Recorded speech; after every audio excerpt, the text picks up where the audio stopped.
தங்கத்தாமரை பதிப்பகம் வழங்கும் இறந்தவன் பேசுகிறேன். ஒரு சில பழைய நிகழ்ச்சிகள்.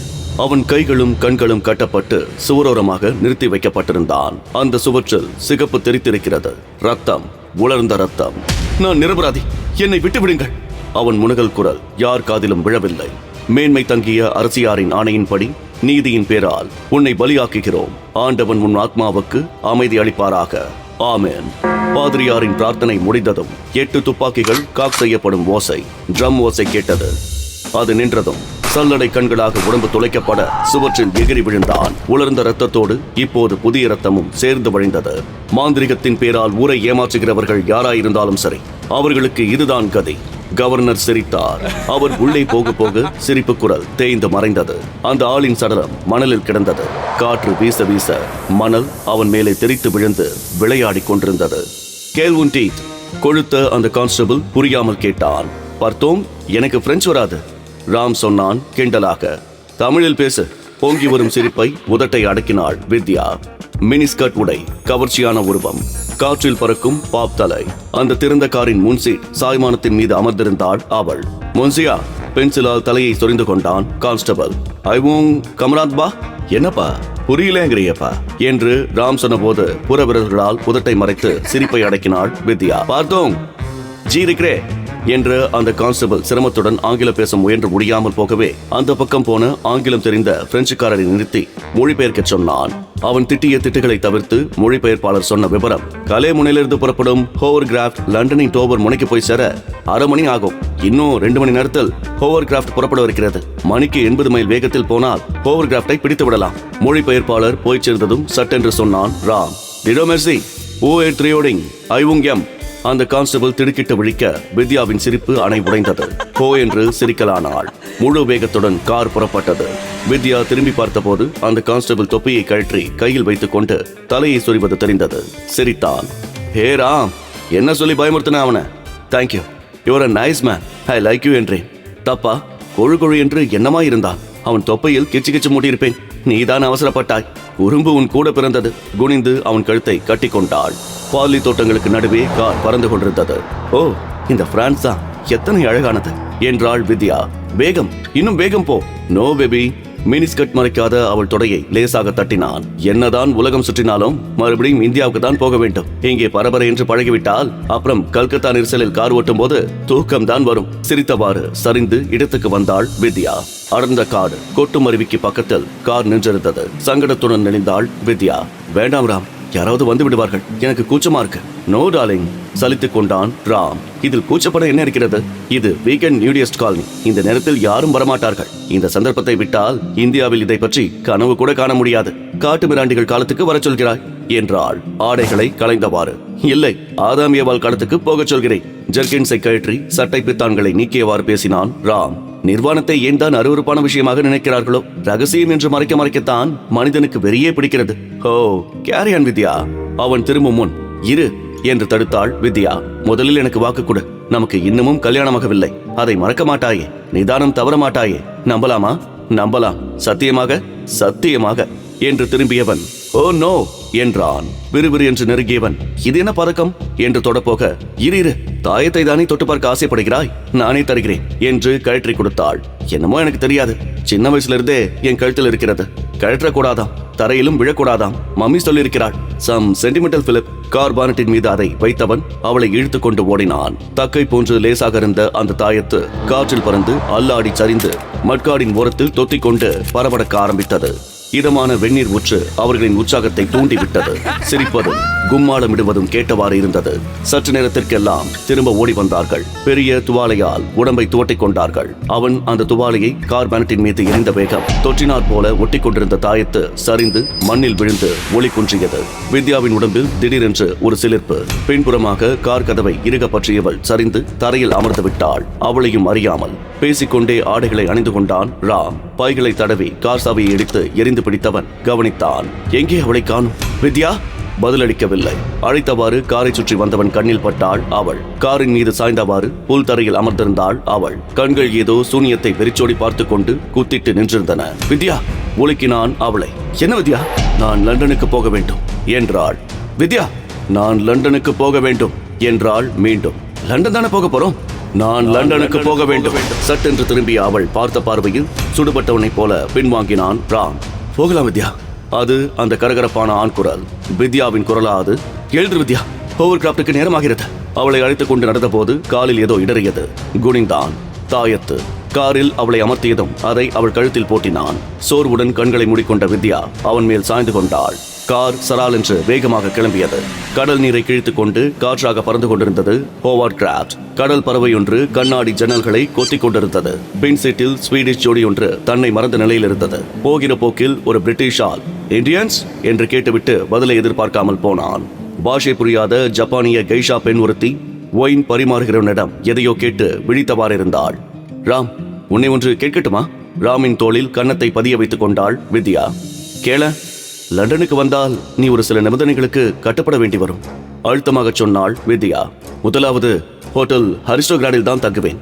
உன் சித்தப்பா வீட்டுக்கு வரமாட்டேன். ஏன்? தனிமையை விரும்புகிறேன். சரியான காரணமாக படவில்லை ராமுக்கு. இரண்டாவது, நீ அங்கே எனக்கென்று ஒரு தனிக்கார் ஏற்பாடு செய்ய வேண்டும்.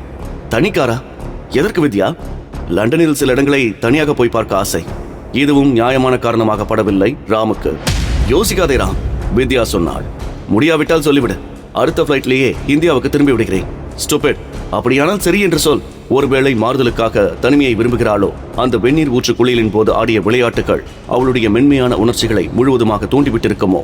அதனால்தான் இரவு நேர தனிமையை தவிர்க்க பார்க்கிறாளோ என்னவோ? இது நியாயமான காரணமாகப்பட்டது ராமுக்கு. சரி என்றான். டோவர் முனை கலகலப்பு கண்ணுக்கு தெரிய ஆரம்பித்தது. ஒரு சில பழைய நிகழ்ச்சிகள். அந்த இந்தியனின் முகம் கடுகடுவென்றிருந்தது. அவன் கண்களில் ஒரு விதமான தீர்க்கம் இருந்தது. ஒரு சில வினாடிகளுக்கு மேல் உற்று பார்க்க முடியாது.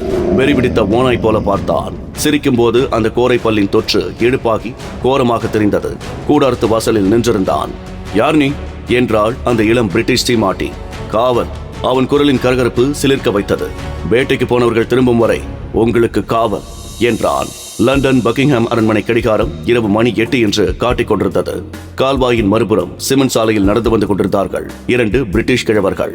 நல்ல உயரம், தளர்ந்து போகாத வயிறு, ஃபுல் சூட் உடையுடன். என்ன இருந்தாலும் இந்த வயதில் இப்படி ஒரு வெறி கூடாது மாக். அடுத்த கிழவன் சிரித்தான். ஹெரால், நேற்று பத்திரிகைக்காரர்கள் என்னை பேட்டி கண்டார்கள். இத்தனை வயதாகியும் எப்படி இவ்வளவு இளமையுடன் இருக்கிறீர்கள் என்று கேட்டார்கள். மனம் விட்டு வாழ்கிறேன். எந்த கட்டுப்பாடும் கிடையாது. அளவுக்கு மீறிய சுதந்திர உணர்வுகள் தான் என் வாழ்க்கைக்கு ஒரு உயிர்ப்பையே தருகின்றன என்று ஒரு லெக்சரே அடித்தேன் என்றவர் நின்று கேட்டார். ஏன் சிரிக்கிறாய்? இருக்கலாமா. கட்டுப்பாடற்ற சுதந்திர வாழ்க்கைதான் நீண்ட ஆயுளோடு ஆரோக்கியத்தையும் தருகிறது. என்னை பார், குடும்ப தொல்லை. 60லேயே கிழவனாகிவிட்டேன். இந்திய குட்டிக்கதை ஒன்று ஞாபகம் வருகிறது. நீண்ட காலம் வாழ்ந்த ஒரு பெரியவரை பேட்டி கண்டார்களாம். என்னை கேட்ட மாதிரியே அவரிடம் உங்கள் வாழ்க்கை ரகசியம் என்ன என்று கேட்டிருக்கிறார்கள். அவர் பிரமாதமாக அளந்தாராம். நான் ஒழுக்கமானவன், குடிக்க மாட்டேன், மனைவியை தவிர வேறு பெண்ணை தொட்டதில்லை, சிகரெட் பிடிப்பதில்லை என்று. அப்ப மாடியில் ஏதோ சத்தம் கேட்டது. நிருபர்கள் என்ன அங்கே என்று கேட்டார்களாம். இவன் சொன்னானாம், என் அப்பா குடித்துவிட்டு ஒரு பிராஸ்டியூட்டோடு விளையாடுகிறார். அவர் சிகரெட் அவள் மேல் பட்டிருக்கும், கழுதை கத்துகிறது என்று சிரித்தார். ஹெரால்ட் ரசித்தார். அது கிடக்கட்டும், இந்தியாவுக்கு போனையாமே போன மாதம். அங்கே அந்த வெயிலை எப்படி சமாளித்தே? ஆனாலும் அந்த நாடு அழகானது. ஜனங்கள் தான் பயந்தாங்குழிகள். மாக், நீயும் இந்தியாவுக்கு போயிருக்கிறாயா என்ன? அது பழைய கதை. 50 வருஷங்களுக்கு முன்னால் பிரிட்டிஷ் அரசாங்கத்தின் பிரதிநிதியாக போனேன். அப்போதுதான் அந்த பயங்கரம் நிகழ்ந்தது. எதிரே வரும் இளைஞனை கண்டதும் அமைதியானார் மாக். அந்த இளைஞன் தயக்கத்துடன் நின்றான். தேடி போன பெண்ணுக்கு உடம்பு சரியில்லையாம் என்றான். ச ஓங்கி அறைந்தார் மாக் முல்லர். அந்த முதுவை கரம் தாக்கிய அந்த இளமை கன்னத்தில் போரி பறந்தது. சுருண்டு விழுந்து விட்டான். பன்றியே, அவள் இல்லாவிட்டால் அவள் பாட்டி. இப்போது பெண் துணை இல்லாமல் பாட்டிக்கு போனால் சிரிப்பார்களே. இந்த நேரத்திற்கு பிறகு நான் எங்க போய் தேட? பூட்ஸ் காலால் அவனை உதைத்துவிட்டு நடக்க ஆரம்பித்தார் மாக். என்னதான் இருந்தாலும் இந்த முரட்டுத்தனம் உனக்கு கூடாது மாக்? ஹெரால்ட் கேட்டார். அது சரி, இந்தியர்களை பற்றி என்னமோ சொல்ல வந்தாயே. அப்போதெல்லாம் இந்தியர்கள் மிகவும் கோழைகளாக இருந்தார்கள். பில்லி சூனியம், மாந்திரிகம் போன்ற வார்த்தைகளை கேட்டால் நடுங்கி போவார்கள்.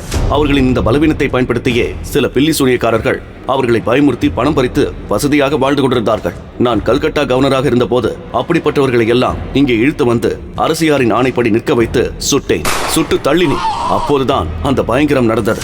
பேசிக்கொண்டே நடந்து மறைந்தார்கள்.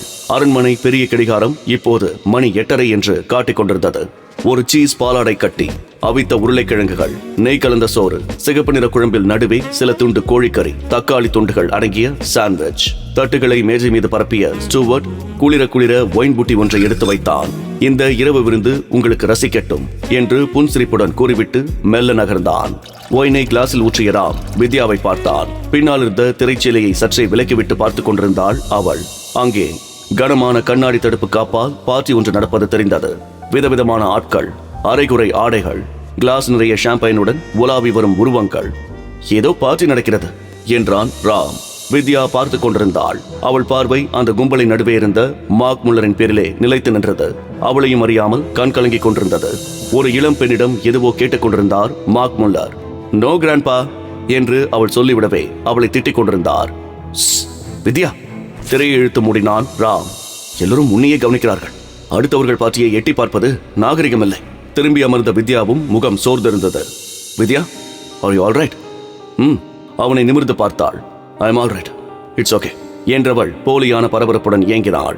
நெய் கலந்த சோற்றை கரண்டியால் அள்ளி பீங்கான் தட்டில் போட்டுக் கொண்டாள். சாண்ட்விச் ஒன்றை எடுத்து கடித்தாள். டேஸ்டி, வெரி டேஸ்டி என்றாள். அவள் சிரித்தபோது கண்களில் நீர் பொலபொலவென்று உதிர்ந்தது.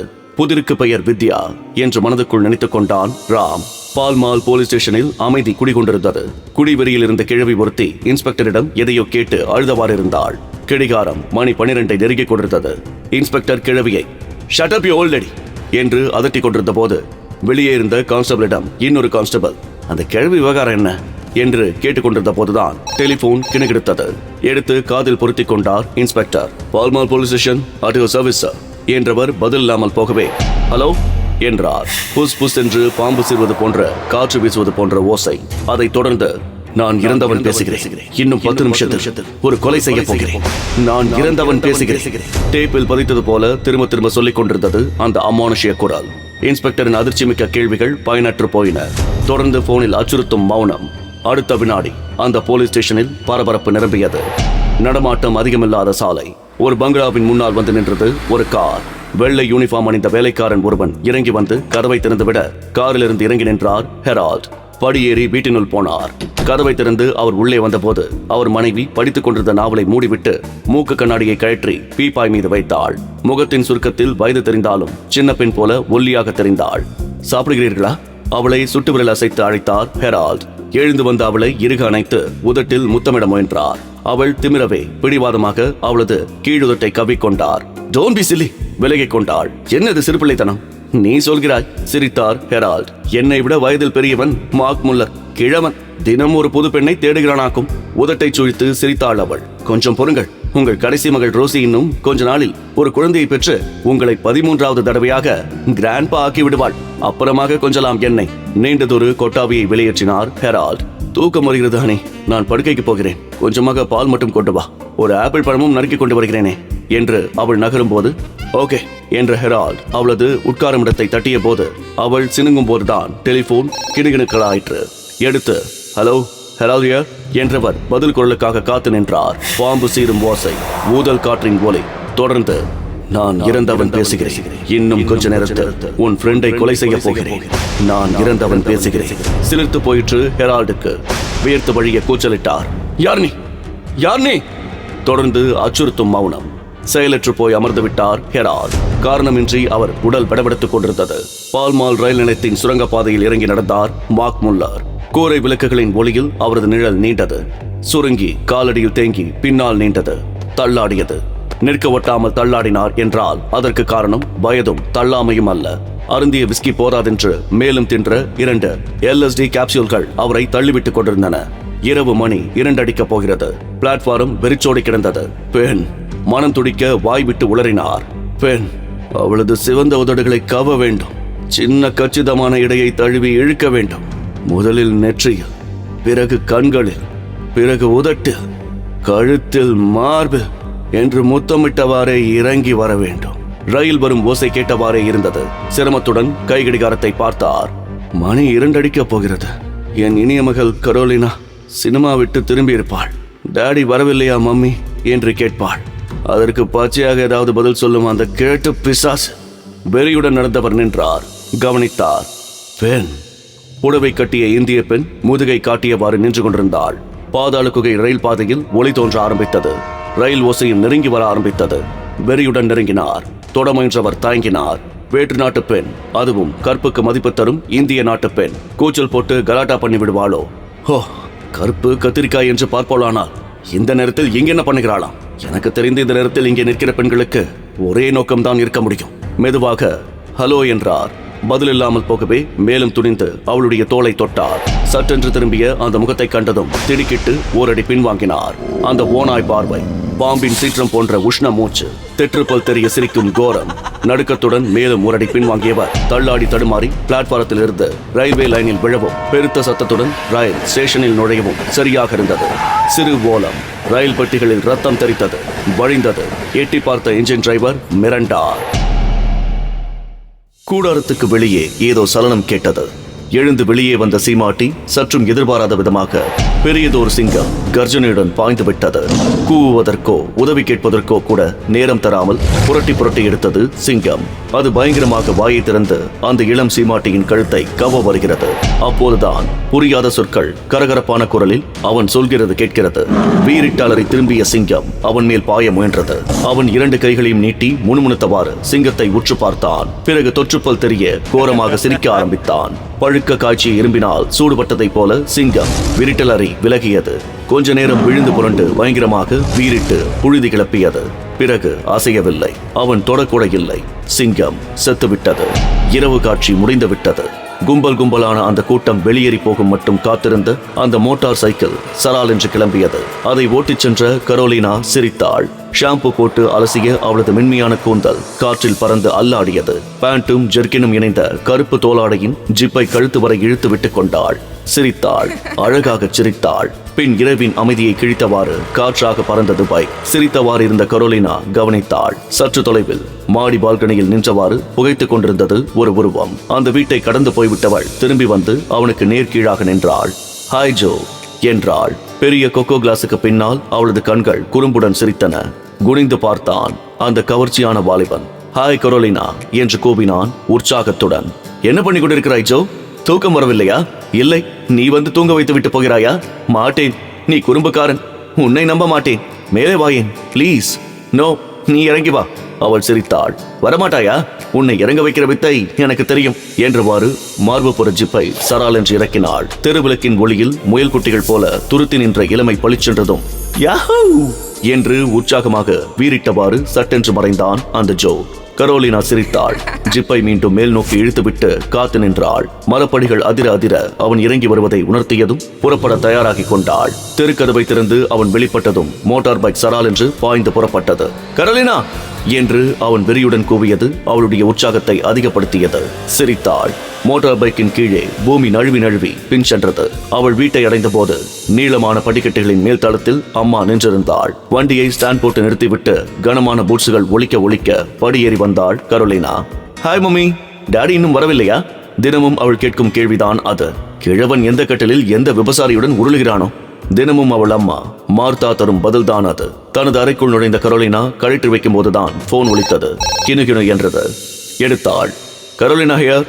கரோலினா என்ற அலறல் வரவே முகம் சுளித்து போனை கொஞ்சம் தள்ளி வைத்துக் கொண்டாள். பிறகு ஹாய் ஜோ என்றாள் கொஞ்சலாக. நீ துரோகி, இரக்கமே இல்லாத குட்டி பிசாசு. உதட்டை சுழித்து சிரித்தாள் கரோலினா. குடித்திருக்கிறாயா ஜோ? உளர்கிறாயே. குடிக்காமலேயே போதையில் இருக்கிறேன் கண்ணே. என் கண்களை பறித்துக் கொண்டு போய்விட்டாயே. குறும்புடன் சிரித்தாள். இப்பவும் பார்க்கிறாயா போனிலேயே என்றவள் போனை ஜிப் அருகே கொண்டு போய் சர் என்று இறக்கினாள். டார்லிங், மை டியர் டெவல், உளறலை நிறுத்திவிட்டு படு ஜோ. Good night. இரு, போனை வைத்து விடாதே. Shut up. கொஞ்சலுடன் அதட்டியவாறு போனை வைத்தாள். கருப்பு தோலாடையை கழற்றிய போது பிறந்த மேனி இருந்தாள். அவசரப்படாமல் பீரோவிலிருந்து நைட் கவுன் ஒன்றை எடுத்து அணிந்து வெளியே வந்தாள். நடந்தவள் நின்றாள். கவனித்தாள். அண்ணன் பிலிப்ஸின் சாத்திய அறையிலிருந்து சுவாரஸ்யமான வீரிடலும் கிளுகிழுப்புமான சிரிப்பும் கேட்டது. வீட்டுக்குள்ளேயே அழைத்து வர ஆரம்பித்து விட்டானா? இந்த அம்மா பிரயோணம் இல்லை. அவளை ஏமாற்றுவது சுலபம். யார் கண்டது? ஏமாந்தாளோ இல்லை அப்பன் புத்தி தானே பிள்ளைக்கும் வரும் என்று சும்மா இருந்து விட்டாளோ? போகிற போக்கில் சாத்திய கதவை எட்டி உதைத்ததும் உள் சலசலப்பு சட்டென்று அடங்கியது. சிரித்தவாறு நடந்த கரோலினா அடுத்த அறைக்குள்ளே நுழைந்தாள். அங்கே போபியும் மிலியாண்டாவும் தூங்கிக் கொண்டிருந்தார்கள். கடைசி தம்பியான போபிக்கு வயது 8. அப்பா பெரிய ஆள் என்று நினைத்தவள் உதட்டை சுழித்து சிரித்தாள். சிரித்தவாறு டைனிங் ஹாலுக்கு போன போது அங்கே அம்மா இருந்தாள். காரணமின்றி அம்மாவின் முகத்தில் பீதி நிலவிக் கொண்டிருந்தது. ஆனாலும் மம்மி, நீ ரொம்பவும் மோசம். ஃப்ரிட்ஜ் கதவை திறந்த போது உள்ளிருந்து வீசிய ஒளி கரோலினாவை பளிச்சென்று காட்டியது. டாடியின் புத்தி தெரிந்தது தானே, எதற்காக வீணாய் மனசை போட்டு குழப்பிக் கொள்கிறாயாம்? 2 கிளாஸில் குளிர குளிர பாலை ஊற்றி கொண்டு வந்தாள். அதற்கில்லை டியர், பழைய நிகழ்ச்சி ஒன்று ஏனோ தெரியவில்லை, இன்று பூராவும் என் மனசை போட்டு குழப்புகிறது. பால் சாப்பிடு மம்மி என்று நெருங்கிய போதுதான் கவனித்தாள். தாயின் உடம்பு வெடவெடவென்று நடுங்குவது துல்லியமாக தெரிகிறது. மம்மி, நாற்காலியை அவள் அருகே இழுத்து போட்டுக் கொண்டு உட்கார்ந்தாள். மம்மி, உனக்கே இப்படி நடுங்குகிறது? எதையாவது பார்த்து பயந்து விட்டாயா? ஆமாம், நான் பயந்துதான் போய்விட்டேன். எப்ப? சுமார் 50 வருஷங்களுக்கு முன்பு.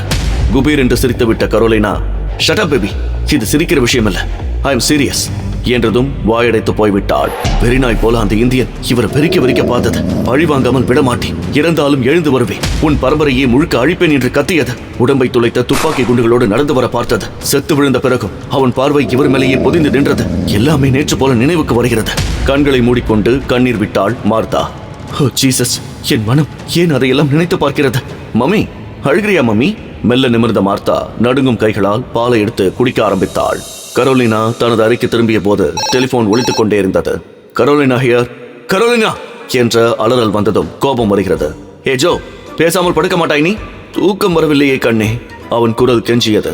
என் கண்களை பறித்து கொண்டு போய்விட்டாயே. எனக்கு வருகிற கோபத்துக்கு நேரே வந்து உன் முட்டை விழிகளை பேர்த்து கொண்டு வரலாமா என்றிருக்கிறது. வா என் பழரசமே, உன்னை நேரில் பார்க்க துடிக்கிறேன். ஓ ஜோ ப்ளீஸ், எனக்கு தூக்கம் வருகிறது. ஆளை விடேன், ப்ராமிஸ் பண்ணு.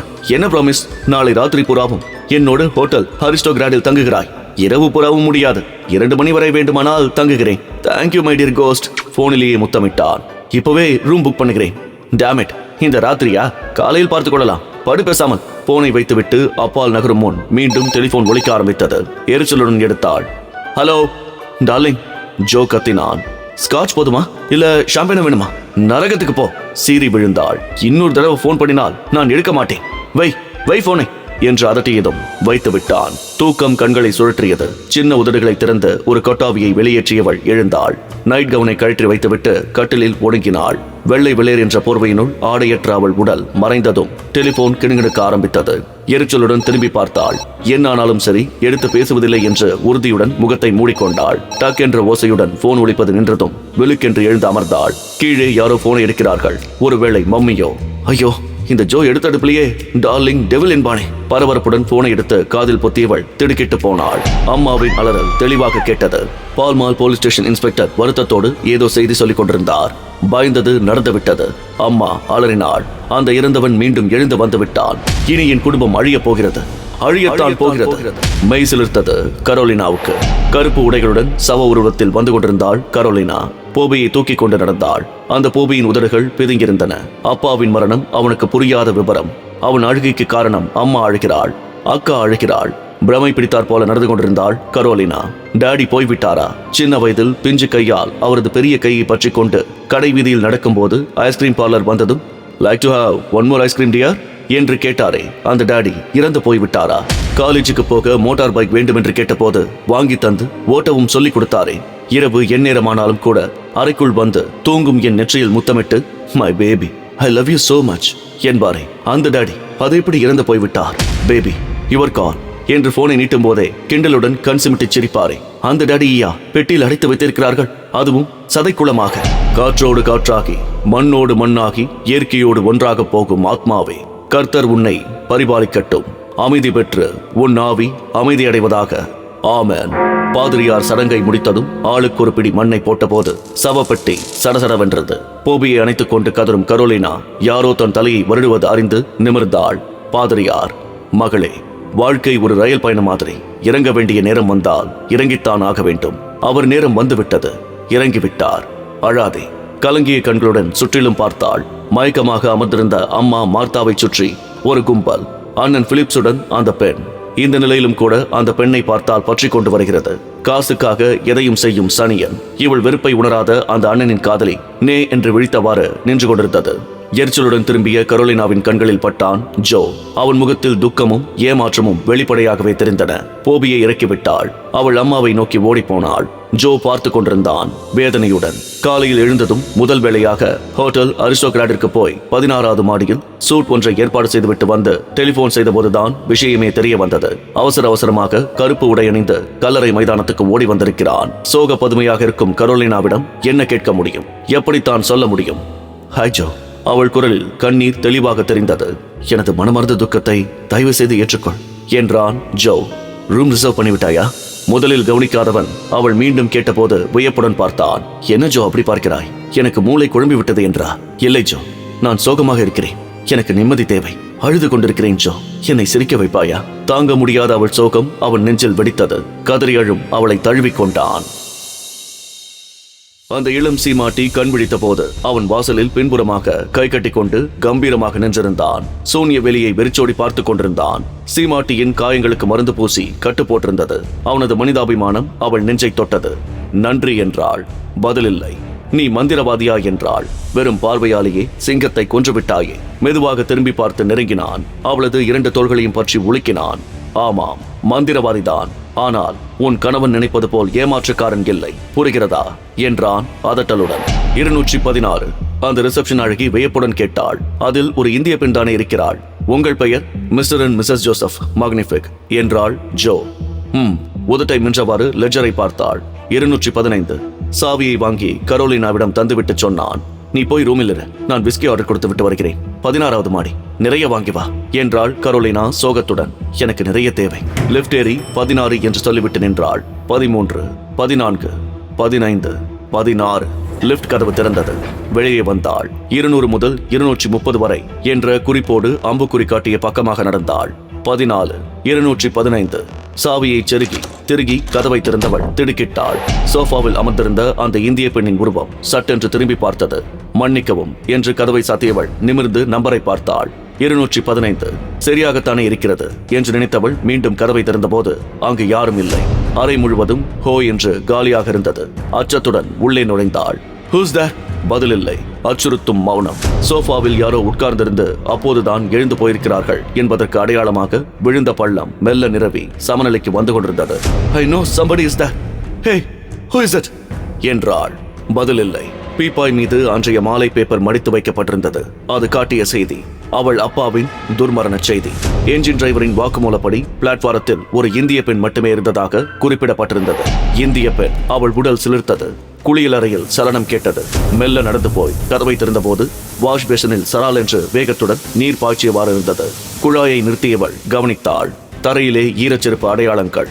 வெளியே கதவை யாரோ ஓங்கி அறைந்து சாத்தும் சத்தம் திடீரென்று கேட்கவே உடல் சிலிர்க்க வெளியே ஓடி வந்தவள் நின்றாள். காலடி சத்தம் சரக் சரக் என்று பூட்சூலி நடையோசை அருகி மிக அருகில் கேட்டதும் வீறிட்டு அலறியவாறு ஓடி கதவை திறந்து அங்கு நின்ற ஜோ மீது மோதிக்கொண்டாள். வீல் என்று அலறினாள். கலரினா, இதோப்பா, என்ன என்ன என்று பலமுறை கேட்டும் அவள் அலறலை நிறுத்தாமல் போகவே ஓங்கி ஒரு அறை விட்டான் ஜோ. அவள் அலறல் சட்டென்று நின்றது. அழுதாள். இந்த அறை வேண்டாம் ஜோ, இங்க எனக்கு பயமாக இருக்கிறது. வேறு அறைக்கு போகலாம் ப்ளீஸ். சும்மா இரு, இருக்கிறதுலே பெஸ்ட் சூட் இதுதான். லஞ்சம் கொடுத்து நான் தான் இதை பிடித்தேன். தான் அந்த இந்திய பெண்ணை இந்த அறையில் பார்த்ததாகவும் காலடி சப்தம் கூட அருகில் மிக அருகில் கேட்டதாகவும் சொல்லி வாயை மூடும் முன் மீண்டும் காலடி ஓசை கேட்க ஆரம்பித்தது. பயத்துடன் அவனை தழுவிக்கொண்டாள். கதவு தட்டப்பட்டது. அனுமதித்ததும் உள்ளே வந்த பெல்பாய் ஒருவன் மது வகைகளை மேஜை மீது பரப்பி விட்டு போனான். மீண்டும் காலடி ஓசை கேட்டு தேய்ந்து மறைந்தது. புரிகிறதா? நீ கேட்டது என் காலடி சத்தம் தான். பயப்படாதே. இல்லை, நான் கதவை திறந்த போது அந்த இந்திய பெண்ணை இந்த அறையில் பார்த்தேன். உளராதே. உன் அப்பாவின் சிதைந்து போன உடம்பு உன்னை பயமுறுத்துகிறது. இல்லை இல்லை இல்லை என்று அழும் அவளை அன்புடன் அணைத்து உதட்டில் முத்தமிட்டான் ஜோ. கொஞ்சம் அமைதியானாள். ஆயாசத்துடன் சோஃபாவில் சாய்ந்து கொண்டாள். அவன் கலந்து கொடுத்த விஸ்கியை ஒரே மூச்சில் குடித்து வைத்தாள். மம்மி சொன்னது உண்மைதான் ஜோ. எது என்றான். மீண்டும் விஸ்கியை கலந்தவாறு, அந்த இறந்தவன் எழுந்து வந்திருக்கிறான். இனி எங்கள் குடும்பமே அழியும். நானும் கேரலினா, உளராதே. உளரவில்லை ஜோ, உண்மைதான். அமைதியற்ற ஒரு ஆத்மா எங்கள் குடும்பத்தின் மேல் போர் தொடுத்திருக்கிறது. அதற்கு முதல் பலி என் டாடி. அடுத்தது நானாக இருந்து விட்டால்? ஐஸ் கரைந்து கசப்பு மாறும் முன்பே மற்றொரு கிளாஸ் விஸ்கியை விழுங்கினாள். மம்மி பூரா கதையுமே சொல்லிவிட்டாள். உனக்கு சொல்கிறேன், கேட்கிறாயா? உனக்கு ரசிக்காமல் இருக்கலாம், ஆனால் என் கதையின் முடிவு நிச்சயம் உனக்கு இனிக்கும். கேள். சொல்ல ஆரம்பித்தாள். ஒரு முழு ஷாம்பைன் புட்டி முடிந்து அடுத்ததை திறக்கும் போதுதான் அவள் சொல்லி முடித்தாள். அவளுக்கு நா குழற ஆரம்பித்து நெடுநேரமாகிவிட்டது. புட்டி காலியாகிவிட்ட ஷாம்பைன் பாட்டிலை தலைகீழாய் புரட்டி குனிந்து பார்த்தாள். இந்த புட்டி இன்னைக்கே காலி, நாளைக்கு காலி. சிரித்தாள். எழுந்து நின்று சிரித்தாள். சுற்றி சுற்றி வந்து சிரித்தவள் கட்டில் தடுக்கவே நின்று தள்ளாடினாள். ஜோ என்றுதான் சொல்ல நினைத்தாள். அது ரோ என்று வந்தது. சிரித்தாள். இந்த சோகமயமான சூழ்நிலையிலும் உன்னோடு ராத்திரி தங்க ஏன் சம்மதித்தேன் தெரியுமா? குடும்பமே அழியும் என்று மம்மி சொல்வது உண்மையானால் நானும் தானே அழிவேன். சாக நான் பயப்படவில்லை ஜோ. ஆனால் அதற்கு முன்னால் வாழ வேண்டும், ஆசை தீர வாழ வேண்டும். பூட்ஸுகளையும் ஸ்டாக்கின்ஸ்களையும் கழற்றி எறிந்தாள். ஜிப்பை இழுத்ததும் தோளாடை கழன்று விழுந்தது. பிறந்த மேனியாக நின்றாள். மெலிதான விளக்கு ஒளியில் அவள் இளமை பளிச்சென்று தெரிந்தது. தள்ளாடினாள். என்னை மனைவாக்கிக் கொள் ஜோ. எந்த இளமையை காண நீ துடித்தாயோ, எந்த அழகை இதுவரை உன்னிடம் மறைத்தேனோ, எந்த இன்பத்தை இதுவரை தர மறுத்து வந்தேனோ, அதை நானே உன்னிடம் ஒப்படைக்கிறேன். 2 கைகளையும் நீட்டியவாறு தள்ளாடினாள். வா ஜோ, வா. தாங்கோனாத வியப்புடன் சோஃபாவிலிருந்து எழுந்தான் ஜோ. மறுப்பாள், முரண்டு பிடிப்பாள் என்று நினைத்திருந்தான். அவளாகவே அனுமதிக்கிறாளே. சட்டை பித்தான்களை ஒவ்வொன்றாக கலைந்தவாறு அவளை நோக்கி நடக்கலானான். அவன் மகள் போலிருக்கிறது. ஒரு சின்ன பெண் அவனோடு இருந்தாள். மிகவும் நோஞ்சானாக தெரிந்தாள். மாந்திரிகத்தை எல்லோரும் காசு சேர்க்க மட்டும் பயன்படுத்துவார்கள் என்று நினைக்கிறான் உன் கணவன். அது தவறு. என்னை போல ஆக்க வேலைக்கு பயன்படுத்துகிறவர்களும் உண்டு, புரிகிறதா? அதனால்தான் இன்னும் ஏழையாகவே இருக்கிறேன். எனக்கு இருக்கும் செல்வமெல்லாம் இதோ இந்த மகள்தான். அந்த பெண் இருதய நோயாளி மாதிரி இருந்தாள். மூச்சு கூட எண்ணி விட்டுக் கொண்டிருந்தாள். இனிமேலாவது இப்படி அதிகார கொலைகளை செய்யாமல் இருக்கும்படி உன் கணவனுக்கு சொல்கிறாயா என்று அதட்டினான். சரி என்று அந்த இளம் சீமாட்டி சொன்னதும் விட்டுவிட்டாள். ஆனால் அவள் அதை அவள் கணவனுக்கு சொல்லவில்லை. சொல்லியிருந்தால் அவ்வளவு பெரிய பயங்கரங்கள் நடந்தே இருக்காது. ராம் கட்டிலில் புரண்டான். தூக்கம் வரவில்லை. வித்யாவை நினைத்தான். இடது கையை தலையினுள் செருகி வலது கையை மடித்து மடியில் வைத்து அவன் தூங்கும் அழகை கற்பனை செய்து பார்த்தான். போனில் பேசினால் என்ன? எழுந்து அமர்ந்து டயலை சுழற்றியவன் கீழே இருந்த அவன் சித்தப்பாவின் "என்ன அங்கே ரோதனை?" என்று அதட்டல் போனில் கேட்கவே சட்டென்று போனை வைத்துவிட்டு முகத்தை போர்வையால் மூடிக்கொண்டு விட்டான். டெலிபோன் கிணுகிணுக்கவே காதில் பொருத்தி பார்த்தான். அவனது டாக்டர் சித்தப்பாவிடம் யாரோ பேஷண்ட் பேசினார். 10 நிமிஷத்தில் வருகிறேன் என்றார் சித்தப்பா. இருட்டில் ஜன்னல் ஓரமாக நின்று சித்தப்பாவின் கார் புறப்பட்டு போகும் வரை காத்திருந்து பின் சுறுசுறுப்பாக டெலிபோன் டயலை சுழற்றினான். Hotel Aristocrat at your service sir என்றது ஒரு இனிமையான குரல். 216 ப்ளீஸ் என்றான். சற்று பொறுத்து கட்டையான் குரல் ஒன்று ஹலோ என்றதும் மன்னிப்பு கேட்டுக்கொண்டு வைத்து விட்டான். தூங்கு மூஞ்சி ஆபரேட்டர் வேறு ரூமுக்கு கனெக்ஷன் கொடுத்து விட்டிருக்கிறாள் என்றவன் மீண்டும் முயன்றான். எக்ஸ்டென்ஷன் என்கேஜ்டாகவே இருந்தது. தூக்கம் கெடக்கூடாது என்று போனை எடுத்து வைத்துவிட்டு தூங்குகிறாள் போலிருக்கிறது என்று நினைத்தவன் படுக்கையில் சாய்ந்து கொண்டான். சந்தேகம் உறுத்தியது. அது அந்த குரல், அந்த கரகரப்பு எங்கேயோ கேட்ட மாதிரி இருக்கிறதே. எங்கே? தனது மார்பின் மீது படிந்திருந்த கரோலினாவின் கையை மெல்ல விலக்கிவிட்டு எழுந்தான் ஜோ. களைப்புடன் இருந்தான். சற்று முன்பு வரை கூட அவளுடைய ஆவேசமான இயக்கங்கள் அவனை பிரமிக்க வைத்திருந்தன. அவளது உணர்ச்சிக்கு ஈடு கொடுக்க திணறித்தான் போய்விட்டான். எழுந்து நின்றான். மிக அமைதியாக நடந்து போய் உள்ளாடையை எடுத்துக்கொண்டு குளியல் அறைக்குள் போய் திரும்பிய போது அவன் முகம் பளிச்சென்றிருந்தது. ஆடைகளை அணிந்து கொண்டான். தூங்கும் அவள் நெற்றியில் முத்தமிட்டு விட்டு வெளியே வந்து லிப்ட் ஏறி கீழே இறங்கி வந்தான். தோட்டத்து ரெஸ்டாரண்ட் சுறுசுறுப்பாக இயங்கிக் கொண்டிருந்தது. காஃபி கொண்டு வர சொல்லி காத்திருந்தவன் கவனித்தான். தொலைவில் ஒரு ஆள் டெலிபோனை கையில் ஏந்தி ஒவ்வொரு டேபிளாக எதையோ கேட்டவாறு இருப்பது தெரிந்தது. காஃபியை கலக்க முயன்ற வெயிட்டரை தடுத்தான். பிளாக் காஃபி என்றான். கருப்பும் சிவப்பும் கலந்த திரவத்தின் கசப்பு அவனுக்கு சுவைத்தது. உறிஞ்சி குடித்தவன் "Are you Joseph Magnific please?"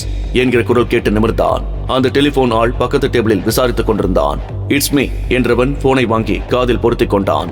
"Hello" என்றான். பாம்பின் சீற்றம், புயலின் ஊதல். தொடர்ந்து "நான் இறந்தவன் பேசுகிறேன். உன் ஃப்ரெண்டை இன்னும் கொஞ்ச நேரத்தில் கொலை செய்ய போகிறேன்.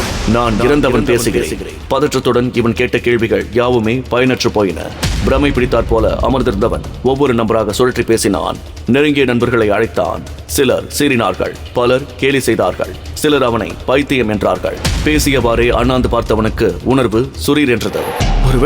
ஒருவேளை கேரளினா? பதற்றத்துடன் எழுந்து காசை மேஜை மீது வைத்துவிட்டு ஹோட்டலினுள் ஓடினான். லிப்டுகளில் 3 மேல் நோக்கி அம்புக்குறியை காட்டின. மற்ற 2 சர்வீஸ் க்ளோஸ்ட் என்ற குறிப்பு தொங்கியது. பொறுமையின்றி தவித்தான். சட்டென்று திரும்பி படிக்கட்டுகள் வழியாக பாய்ந்து மேலே ஏற ஆரம்பித்தான். மாடியில் அறையில் தூங்கிக் கொண்டிருந்த கரோலினா சட்டென்று நிமிர்ந்து எழுந்தாள். ஜோவை தேடினாள். அலர்ச்சியுடன் எழுந்து நின்றாள். இரவு கவுன் ஒன்றை அணிந்து கொண்டாள். கிளாஸில் ஷாம்பைனை ஊற்றிக்கொண்டாள். அதில் போட்ட ஐஸ் துண்டுகள் சலக் சலக் என்று ஒலித்து கரையலாயின. சிகரெட் ஒன்றை பற்ற வைத்துக் கொண்டாள். கிளாஸை எடுத்துக்கொண்டு பால்கனியை நோக்கி நடந்தாள். சாய்மான சுவரில் தொற்றினாற் போல அமர்ந்து கொண்டாள். ஷாம்பைனை உறிஞ்சுவதும் சிகரெட் ஊதுவதுமாக இருந்தாள். கீழே 16 மாடிகளுக்கு கீழே கார்கள் பெருச்சாலைகளைப் போல, மனிதர்கள் எறும்பு கூட்டம் போல உருந்தன, நகர்ந்தன. பூட்டப்படாத அந்த அறைக்கதவு சடாரென திறந்தது. உருவம் உள்ளே வந்தது. வெறி பிடித்த ஓநாய் பார்வை, பாம்பு போன்ற உஷ்ண காற்று, விரைந்த கைகள், விரைத்தே இருக்க மடங்காத கால்களுடன் அது நடந்தது. பால்கனியை நோக்கி. மது அருந்தியவாறு சிகரெட்டை உறிஞ்சிக் கொண்டிருந்த கரோலினா தனது முதுகை யாரோ பார்வையால் துழாவுவதை போன்ற உணர்வு ஏற்படவே திரும்பி பார்த்தாள். திடுக்கிட்டாள். அருகில், மிக அருகில் அந்த உருவம், அந்த கோரமான சிரிப்பு. பீதியினால் கண்கள் பிதுங்க தடுமாறினாள். கதவை தள்ளி திறந்தது. கரோலினா என்று கத்தியவாறு உள்ளே வந்து நின்றான் ஜோ. அங்கு யாரும் இல்லை. பாத்ரூம், ட்ரெஸ்ஸிங் மறைப்பு, கட்டில், எங்கேயும் அவள் இல்லாமல் போகவே திரும்பி போக நினைத்து கதவு அருகே போன போது பால்கனி கதவு காற்றினால் கிரீச்சிட்டு அழைத்தது. பாய்ந்தான். எட்டி பார்த்தவன் கரோலினா என்று அலறிவிட்டான். ஜன்னலுக்கு நேர்கீழே, 16 மாடிகளுக்கும் கீழே, பெரும் கும்பலுக்கிடையிலே அவளது நைட் கவனின் வெண்ணிறம் தெரிந்தது. கல்கத்தா வீதியில் குழந்தையை தோளிலே சாத்திக்கொண்டு அந்த அம்மா பின்தொடர அவர் முன்னால் போய்க் கொண்டிருந்தார். வாக்கிங் போகிறார்கள். ஊர்கோடியில் கிறிஸ்துவ ஈடுகாடு ஒன்றின் வாசலில் வழியாக போகும்போது குழந்தையின் கண்களில் அந்த கல்லறை மைதான வாசல் பட்டதும் பயங்கரமாக அலறி அழுதவாறு அந்த அம்மாவின் கழுத்தை கீறி கடித்து கதறியது. அவசர அவசரமாக அந்த எல்லையை கடந்ததும் அமைதியாகியது. மீண்டும் திரும்பும் போதும் அதே கதை. அந்த குழந்தையின் அப்பா சொன்னார், குழந்தையை கல்லறை மைதானம் பக்கமாக இனி அழைத்து போகக்கூடாது, எச்சரிக்கையாகிற என்றார் தீர்மானத்துடன். கல்லறையில் இன்னும் ஒரு சிலுவை புதைக்கப்பட்டது. 2 நாட்களுக்குள் 2 துர்மரணங்கள். அதுவும் கொலைகாரன் போலீசுக்கு தகவல் கொடுத்து விட்டே செய்கிறான். ஆனால் நிரூபிக்க முடியவில்லை. உடைந்த மதுக்கோப்பையிலும் சவ பரிசோதனையினாலும் அளவுக்கு மீறி குடித்து தடுமாறி விழுந்ததினால் ஏற்பட்ட இயற்கை விபத்து என்றே முடிவு கட்ட வேண்டிய தயாரிக்க கட்டாய சூழ்நிலை. துப்பறிவதிலே உலக புகழ்பெற்ற ஸ்காட்லாந்து யார்டே திணறியது, தோற்றது. அரை மயக்கத்தில் அமர்ந்திருந்த திருமதி மார்த்தா மாக்மில்லரை அணைத்தவாறு அழைத்து போனார் ஹெரால்ட். மிஸ்டர் ஹெரால்ட், நீங்கள் எங்கள் குடும்ப நண்பர் மட்டுமல்ல, குடும்ப வக்கீலும் கூட இல்லையா? நான் என் உயிரை தயாரிக்க விரும்புகிறேன். அதற்கெல்லாம் அவசியமில்லை. மிஸ்ஸஸ் மார்க், அமைதியாயிருங்கள். இல்லை மிஸ்டர் ஹெரால்ட், என் கணிப்பு சொன்னது சரிதான். இறந்தவன் தான் எழுந்து வந்திருக்கிறான். இனி என் குடும்பமே அழியப் போகிறது. அடுத்த பலி நானாகவும் இருக்கலாம். அமைதியற்ற ஒரு ஆத்மாவின் கையால் சாக எனக்கு இஷ்டமில்லை. என்னை நானே முடித்துக் கொள்ளப் போகிறேன். Mrs Mark, please don't be silly. Please எனக்கு உதவுங்கள். திருமதி மார்க் விம்மினார். அதற்குள் நான் என் உயிரை தயாரிக்க வேண்டும். பேசிக்கொண்டே அவர்கள் மறைந்ததும் பெரிய புஷ் செடிக்கு பின்னால் இருந்து வெளிப்பட்டாள் ஒரு பருமனான பெண்மணி. கிரேசி, கிரேசி என்று கத்தியவாறு ஓடி வந்தாள். ஏ என்று விழித்தவாறு நின்றிருந்தாள் கிரேசி, பிலிப்ஸின் காதலி. அவளிடம் வந்து நின்ற அம்மாளுக்கு பூரிப்பு தாங்கவில்லை. கிழவி சாக போகிறாள், நீ சீமாட்டியாக போகிறாய். புரியாமல் நின்றாள் கிரேசி. அந்த கிழவி ஏன் சாகணும்? நான் ஏன் சீமாட்டியாகணும்? உயிலை எழுதி வைத்துவிட்டு தற்கொலை செய்து கொள்ள போகிறாளாம் கிழவி. அவளுக்கு பிறகு வீட்டிலேயே பெரியவன் பிலிப்ஸ் தானே. சொத்துக்களுக்கு அவன்தான் கார்டினாக கேர்டேக்கராக வருவான். அப்புறம் என்ன? அப்படி அவன் வந்தால் நீ அடித்தாய் அதிர்ஷ்டம் என்று பரபரப்புடன் சொன்னவள் நிறுத்தினாள். அவளது அருமை புதல்வி இன்னும் நேங் என்று விழிக்கவே தலையில் அடித்துக் கொண்டாள். சாதாரணமா பேசினாலே உனக்கு புரியாது, பரபரவென்று சொன்னால் எப்படி புரிய போகிறது? உனக்கு பெரிய சீமாட்டியாக்கி காரில் பவனி வர ஆசை இருக்கிறதா? அவள் பொம்மை மாதிரி தலையாட்டினாள். அப்படியானால் பிலிப்ஸை கூட்டிக் கொண்டு வீட்டுக்கு வந்து சேர். வீட்டு, ஏய் மாமியார் கிழவி, நீ பெரிய ஆள் என்றான் பிலிப்ஸ். கீக் கீக் என்று சிரித்தாள் அந்த அம்மாள். கொஞ்சம் பொறு, ஹெரால்டின் ஆபீஸுக்கு போன் செய்து உயில் விஷயமாக விசாரிக்கிறேன். போனை எடுத்து நம்பரை சுழற்றினாள். கொஞ்ச நேரத்துக்கு பின் உயில் தயாராகிவிட்டது, ரிஜிஸ்ட்ரேஷனுக்கு போயிருக்கிறார்கள் என்ற தகவல் கிடைத்தது. உயிலின் விவரத்தை வெளியிட மறுத்துவிட்டார்கள். டேம் இட் என்றவாறு போனை வைத்தவன் சிட்டியை போட்டுக் கொண்டான். மிஸ் கேத்தி, ஹெரால்டின் பர்சனல் செக்ரட்டரி. அவளுக்கு என்னிடம் தனி மயக்கம் உண்டு. அவளை கேட்கிறேன். கேட்கிற முறையில் கேட்டால் விவரம் தானாக வெளிவரும். போகிற போக்கில் அவன் பின்புறமாக வெடுக்கென்று கிள்ளிவிடவே கிரேசி யாவென்று அலறினாள். அவள் அம்மா கனவில் ஆழ்ந்தாள். சற்று நேரத்திற்கெல்லாம் ஒரு நீச்சல் குளத்தின் கரையில் முகத்தை தொப்பியால் மறைத்தவாறு படுத்திருந்தான் பிலிப்ஸ். சனிக்கிழமையானதால் விடுமுறையை உற்சாகமாக கழிப்பதற்காக நீச்சலுக்கு வந்திருந்தாள் அந்த கேத்தி. அவளை தேடி அவன் வந்திருந்தான். மற்றபடி நீச்சல் குளத்துக்கெல்லாம் அவன் வரமாட்டான். தண்ணீரை கண்டாலே அவனுக்கு பயம் அதிகம். எரிச்சலுடன் தொப்பியை கழற்றினான். கேத்தி சொன்ன விவரம் அவனுக்கு எரிச்சல் மூட்டுவதாக இருந்தது. சொத்துகளுக்கு ரிசீவராகவும் போபி மற்றும் மிலியாண்டாவுக்கு கார்டினாகவும் அம்மா ஹெரால்டை நியமனம் செய்திருக்கிறாள். குடும்பத்தில் யார் மிச்சமிருக்கிறார்களோ அவர்களுக்குத்தான் சொத்துக்களாம். அப்படி யாருமே மிஞ்சாமல் போய்விட்டால் ட்ரஸ்ட் அமைக்கப்படுமாம். என்ன பைத்தியகார்த்தனம் இது! இறந்தவனாவது வருவதாவது. அந்த அப்பா கிழவனும் கரோலினாவும் குடிவரியா விபத்தில் சிக்கி செத்தார்கள். எனக்கு தான் குடிப்பழக்கமே கிடையாது. நான் சாக மாட்டேன். என் பெயரில் எழுதினால் என்னவாம்? மீண்டும் எரிச்சலுடன் தொப்பியால் முகத்தை மூடிக்கொள்ளும் போது தொலைவில் வித்யா தெரிந்தாள். இந்திய பெண்கள் அழகானவர்கள் என்று நினைத்தவன் மீண்டும் உயிரை நினைத்து எரிச்சல் வரவே தொப்பியால் முகத்தை மூடிக்கொண்டு விட்டான். வித்யா, ராம் சொன்னான். ராத்திரி ஒரு டின்னர் இருக்கிறது. சிலோனைச் சேர்ந்த மிஸ்டர் பெர்னாண்டஸ் வீட்டு விருந்து. என்னையும் அழைத்திருக்கிறார். வருவாய் அல்லவா? சாரி ராம், என்னை விருந்துக்கெல்லாம் கூப்பிடாதே, வயிறு சரியில்லை. ராம் முகம் கும்பி விட்டது. இந்த லண்டனுக்கு வந்ததிலிருந்தே நீ மாறிவிட்டாய் வித்யா என்று நடந்தவனின் கண்ணில் பட்டான் பிலிப்ஸ். பாவம், இதோ படுத்திருக்கிறானே, அவன் தான் பிலிப்ஸ். அவன் வீட்டில்தான் 2 நாளாக அந்த தொடர் கொலைகள் நடக்கின்றன. சட்டென்று திரும்பி பார்த்தாள் வித்யா. கண்கள் அவளையும் அறியாமல் கலங்கின. இரவு விருந்துக்கு அவனும் வருகிறானாம். பெர்னாண்டஸ் சொன்னார். அவன் கதை பரிதாபமானது. மனமாற்றத்துக்காகவே வருகிறான் போலிருந்தது.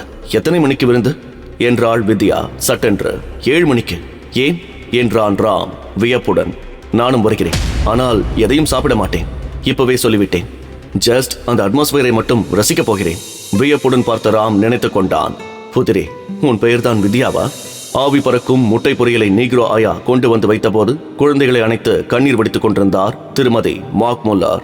ஆயா, குழந்தைகள் பத்திரம். இனிமேல் நீதான் அவர்களை பாதுகாப்பாக பார்த்துக் கொள்ள வேண்டும். ஆயா டீப்பாயை பார்த்தாள். தூக்க மாத்திரைகள் அடங்கிய நீல சீசா. குழந்தைகளை அழைத்துக் கொண்டு போய்விட்டாள். விஸ்கியில் 5 தூக்க மாத்திரைகளை கரைத்த திருமதி மார்க் முல்லர் ஒரே மூச்சில் குடித்து வைத்த போது அரை வாசலில் நிழலாடியது. யார் அது என்றாள். நான் தான், கிரேசியின் அம்மா லொங்கு லொங்கு என்று உள்ளே வந்து நின்றாள். நீயா? இன்னுமா வீட்டுக்கு போகவில்லை? இல்ல, மனசே வரமாட்டேங்கிறது. கொஞ்சமான துக்கமா உங்களுக்கு என்றவள் தூக்க மாத்திரை புட்டியை எடுத்து பார்த்தாள். இதையெல்லாம் உங்கள் கண்ணில் காட்டலாமா என்றவள் எடுத்து வைத்துக் கொண்டாள். விஸ்கி சாப்பிட்றியா? கொஞ்சமா, ஜஸ்ட் டிராப். இருங்க, நானே கலக்கிறேன் என்றவள் 2 கிளாஸ்களிலும் விஸ்கியை ஊற்றியவள் சோடாவை பீச்சும் முன் தூக்க மாத்திரை புட்டியை அப்படியே திருமதி மார்க் முல்லரின் கிளாஸில் கவிழ்த்து விட்டாள். அவர் சோகத்துடன் கண்களை மூடிக்கொண்டிருந்ததும் இவளுக்கு வசதியாக இருந்தது. சியர்ஸ் என்ற போது கிரேசியின் அம்மாவின் பூதாகரமான உடம்பு முழுக்க படபடத்தது. உனக்கே நடுங்குகிறது என்று திருமதி மார்க் கேட்டதும் மேலும் நடுங்கினாள். எனக்கு இப்படி ஒரு படபடப்பு எப்போதும் வரும். வீட்டுக்கு போய் மருந்து சாப்பிட்டால் எல்லாம் சரியாகி போயிடும் என்றவள் கிளாஸை வைத்துவிட்டு வெளியே ஓடி மாடி ஏறி பிலிப்ஸின் அறையில் கட்டிலில் உட்கார்ந்து ஏங் என்று விழித்துக் கொண்டிருந்த கிரேசியை இழுத்துக் கொண்டு வந்தாள். வா வா, இனிமேலும் நாம் இங்கே தங்கக்கூடாது, ஆபத்து என்று அறைக்கு வெளியே வந்தவள் கரும்பூதம் போல நின்ற நீக்ரோ ஆயா மீது மோதிக்கொண்டு மேலும் நடுங்கினாள். வீட்டுக்கு போகிறோம், பிலிப்ஸ் வந்தால் போன் பண்ண சொல்லு என்றவள் மகளை இழுத்துக்கொண்டு ஓடி மறைந்தாள். மெல்ல படியிறங்கி வந்த நீக்ரோ ஆயா அறைக்குள் எட்டி பார்த்த போது கையும் காலும் இயற்கையாக இல்லாமல் திருமதி மார்க் சோஃபாவில் அலங்கோலமாக சாய்ந்து கிடப்பது தெரிந்தது. பார்த்தாள். பார்த்து கொண்டே இருந்தாள். டீப்பாய் மீது இருந்த கிளாஸும் நீல நிற புத்தியும் காலியாக தெரிந்தன. விருந்து தோட்டம். செடி மறைவிலிருந்து விளக்குகள் அடக்கமாக ஒளிபரப்ப வந்து நிற்கும் கார்களிலிருந்து விருந்தினர்களை வரவேற்றுக் கொண்டிருந்தார்கள். திருமதி திரு பெர்னாண்டஸ் தம்பதிகள் மார்க்சி கவுன் அணிந்து இறங்கிய வித்யாவை மற்றவர்களுக்கு அறிமுகப்படுத்தினார்கள். மிஸ்டர் பிலிப்ஸ் மார்க் முல்லர் என்ற போது நிமிர்ந்தாள் வித்யா. அவன் அவளை பார்வையிலேயே விழுங்கினான். You look pretty என்றவன் குனிந்து அவள் கைக்கு முத்தமிட்ட போது அந்த வித்யாவின் கண்கள் கலங்கின. பரிதாபமாக பார்த்தாள். பங்களாவை சுற்றி காட்டுகிறேன் என்று திருமதி பெர்னாண்டஸ் வித்யாவை அழைத்து போனாள். போகும் வழியில் வித்யா கவனித்தாள். ஒரு பெரிய குளம், அதன் கரையில் ஒரு மண்டபம், அதன் உள்ளே ஒரு ஆள் டெலிபோன் பேசிக் கொண்டிருந்தான். திரும்பி திரும்பி அந்த மண்டபத்தை பார்த்தவாறு நடந்தாள் வித்யா. டாக்ஸியில் போகும்போதும் சரி, இறங்கி வீட்டினுள் போகும்போதும் சரி, கிரேசியின் அம்மா அம்மிங் செய்து கொண்டிருந்தாள். மிக மோசமாக. மம்மி, கிரேசி கூப்பிட்டாள் விழித்தவாறு. அந்த அம்மாள் சொல்வது போல அந்த குடும்பமே அழிந்தால் அதில் அந்த பிலிப்ஸும் தானே செத்து போவான். அப்புறம் நான் எப்படி சீமாட்டியாக முடியும்? பரவாயில்லையே, புத்திசாலித்தனமாகத்தான் பேசுகிறான். ஆனால் அதெல்லாம் சும்மா.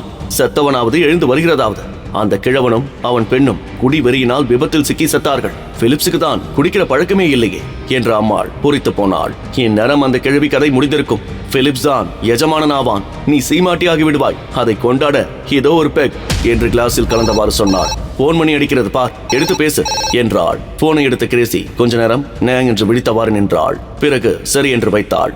யாரது? யாரோ இறந்தவன் பேசுகிறானா? கிரேசி சொன்னாள். இறந்தவனா? ஆமாம், கொஞ்ச நேரத்தில் என் ஃப்ரெண்டை கொலை செய்ய போகிறானா. கிழவி கதை முடிகிறது, கிழவி கதை முடிகிறது என்று கிரிச்சிட்டாள் அந்த அம்மாள். அது எப்படி மம்மி சட்டென்று கேட்டாள் கிரேசி.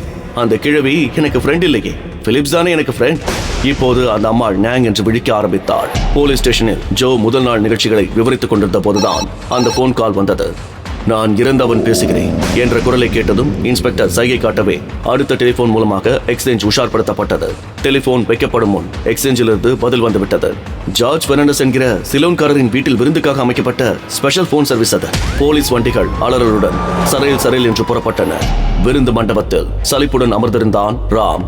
வந்ததும் வராதுமாக வீட்டை சுற்றி பார்க்கிறேன் என்று கிளம்பி போன வித்யாவை இன்னமும் காணும். பின்னால் இருந்து புஷ் செடிக்கு அந்த பக்கம் பேச்சு குரல் கேட்டது. சுவாரஸ்யமின்றி இருந்தவன் இந்திய பெண் என்கிற வார்த்தையை கேட்டதும் நிமிர்ந்து கவனிக்க தொடங்கினான். அந்த தொடர் கொலைகள் நடக்கும் போதெல்லாம் அங்கு ஒரு இந்திய பெண் இருந்திருக்கிறாள். இன்ஜின் டிரைவர் சாட்சியாம், ஹோட்டல் மேனேஜர் வாக்குமூலம் எல்லாமே உறுதிப்படுத்துகின்றன. ஆனால் போலீஸ் நடவடிக்கை எடுக்கும் அளவுக்கு ஆதாரம் எதுவும் கிடைக்கவில்லை. அந்த குடும்பத்தைச் சேர்ந்த பிலிப்ஸ் இங்கே வந்திருக்கிறான். நல்ல வேளை இந்திய பெண் தான் யாரும் கண்ணில் படவில்லை. பகீர் என்றது ராமுவுக்கு. லண்டன் வந்தது முதல் இரவுகளில் அவள் கேட்கும் தனிமை, அந்த நியூடிஸ்ட் காலனி பயங்கரம், டெலிபோனில் கேட்ட அந்த கரகரப்பான ஆண் குரல் மெல்ல எதுவோ புரிவது போல இருந்தது. வித்யா என்ற அலறலுடன் எழுந்து நின்றான். கும்பலில் அவளை தேடி அவசரமாக நடந்தான். எங்கே அந்த இந்திய பெண்? எழுந்து நின்று கேட்டான் Philips. தள்ளாடினான். Where is she? Bring her to me என்று கத்தினான்.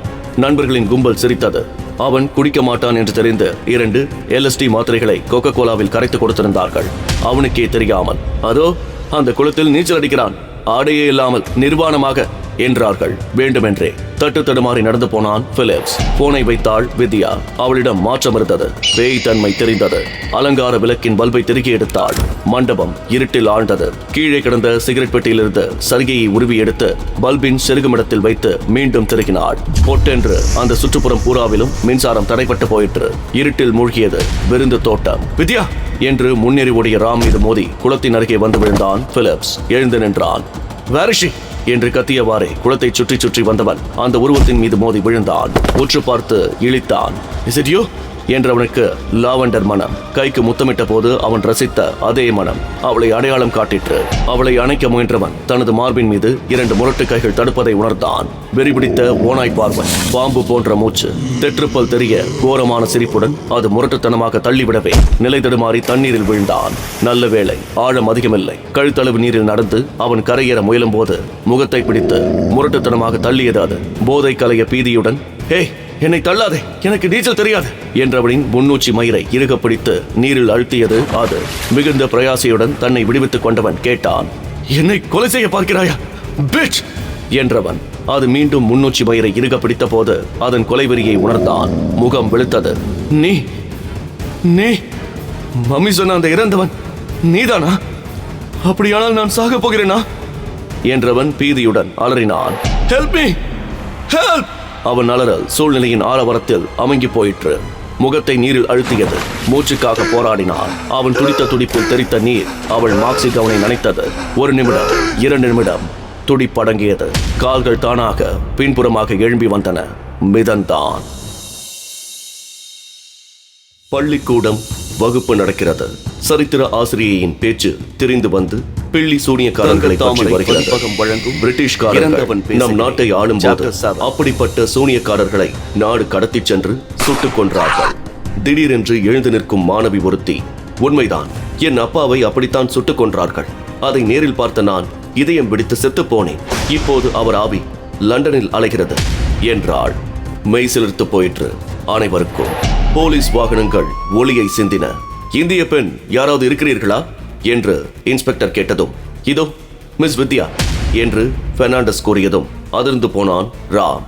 Mrs Basu Banerjee, Miss Shobana, Miss Rajathi Kalyanaraman என்று அவர் அடுக்கிக் கொண்டே போனதும் போலீஸ் இந்த முறையும் தோற்றது.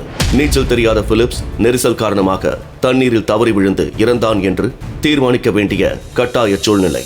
காரில் திரும்பும் போது ராம் கவனித்தான். அவன் ஆடைகளில் திட்டு திட்டாக ஈரம் இருந்தது. சோர்வுடன் அவன் தோளில் சாய்ந்தவாறு தூங்கிக் கொண்டிருந்தாள் வித்யா. அன்று இரவு கல்கத்தாவுக்கு லைன் கேட்டு காத்திருந்தான் ராம். டெலிபோன் ஒலிக்க ஆரம்பித்ததும் பாய்ந்து எடுத்தான். ஹலோ அங்கிள் என்றான். போனில் வித்யாவின் அப்பாவின் குரல் பதறியது. ராம், நீயா லண்டனில் இருந்தா பேசுகிறாய்? அப்ப என் மகளும் லண்டனிலா இருக்கிறாள்? எப்படி இருக்கிறாள் வித்யா? புரியாத புதிராக இருக்கிறாள் மாமா. இரவு நேரங்களில் என்னை பிரிந்து தனியாக இருக்கிறாள். அவள் நடவடிக்கைகள் எல்லாம் மர்மமாக இருக்கின்றன. இங்கே வேறு ஒரு குடும்பத்தில் தொடர்ந்து கொலைகள் வேறு நடக்கின்றன. ஒரு விஷயம் சொல், அவள் கழுத்தில் இருக்கும் தாயத்து எங்காவது தரையில் விழுந்ததா? ஆமாம், கலைத்துறைக்கு போகிற வழியில். சரி சரி, நாளை இரவு என்னை ஏர்போர்ட்டில் சந்தி வைத்து விட்டார். குழப்பத்துடன் கையை நிறுத்திக் கொண்ட ராம் விடிய விடிய யோசனையில் இருந்தான். மறுநாள் காலையில் இடுகாட்டில் 3வது சிலுவை ஒன்று நடப்பட்டது. நீக்ரோ ஆயாவை உலுக்கியவாறு கதறிக்கொண்டிருந்தார் திருமதி மார்த்தா மாக்மெல்லன். இந்த கோரத்தை பார்க்கவா என்னை காப்பாற்றினாய்? சொல்லு, ஏன் என்னை காப்பாற்றினாய்? ஓ ஜீசஸ் கிரைஸ்ட், அந்த அமைதியற்ற ஆத்மாவிடமிருந்து எங்களை காப்பாற்ற யாருமே இல்லையா? என் குடும்பம் கொஞ்சம் கொஞ்சமாக அழுகிறதே. மகளே, பாதிரியார் சொன்னார், உண்மையிலேயே இது ஒரு சாத்தானின் வேலை என்று நம்புகிறாயா? அப்படியானால் இன்று மாலை குழந்தைகளை அழைத்துக் கொண்டு சூரியன் மறையும் முன் சர்ச்சுக்கு வந்துவிடு. இரவு முழுவதும் அங்கேயே தங்கியிரு. கர்த்தரின் ஆலயத்து எல்லைக்குள் எந்த ஆத்மாவும் எழுந்து வர முடியாது. உங்களை நான் காப்பாற்றுகிறேன். முகத்தை துடைத்துக் கொண்டார் திருமதி மார்த்தா மார்க். அந்த கும்பலின் ஒரு ஓரத்திலிருந்து பார்த்துக் கொண்டிருந்தான் ராம். அவனையும் மீறி கண்கள் கலங்கின. ஊரே கலவரப்படுகிறது. அந்த குடும்பத்தின் தொடர் கொலைகளை பற்றி கார் ஓட்டிக் கொண்டிருந்த ராம் கேட்டான். நீ என்ன நினைக்கிறாய் வித்யா? வித்யாவின் முகம் இறுகியது. கடைகளை வேடிக்கை பார்த்தாள் போலியான சுவாரஸ்யத்துடன். அடுத்தடுத்த நாளுக்கு ஒரு கொலை, நம்பவே முடியவில்லை. காலையில் ஸ்விம்மிங் போக வேண்டும் ராம்.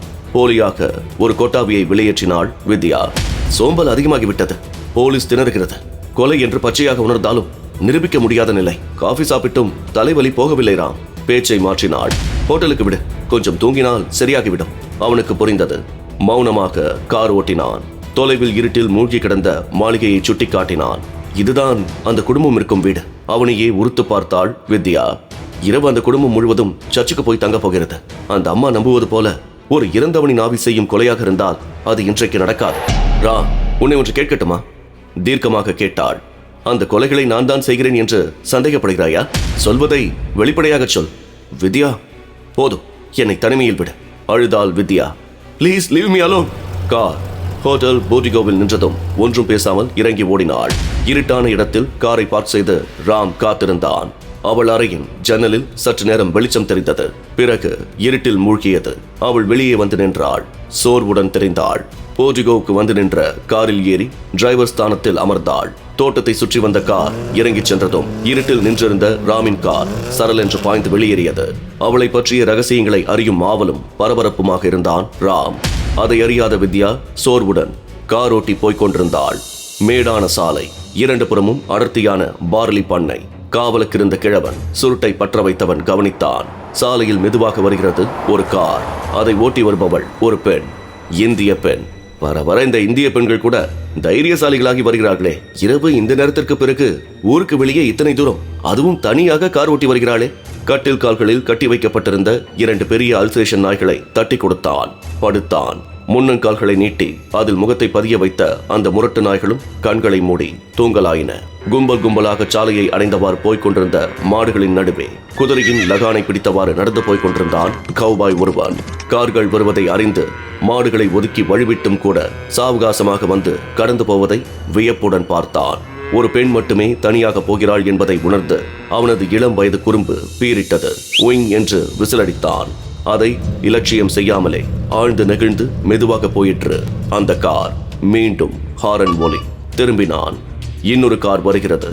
அவசரமாக சாலையை விட்டு இறங்கிச் சென்ற அந்த கார் நின்றது. அதன் முன் விளக்குகளின் ஒளியில் சிதைந்து இற்றுப்போன பிரம்மாண்டமான அந்த கதவுகள் தெரிந்தன.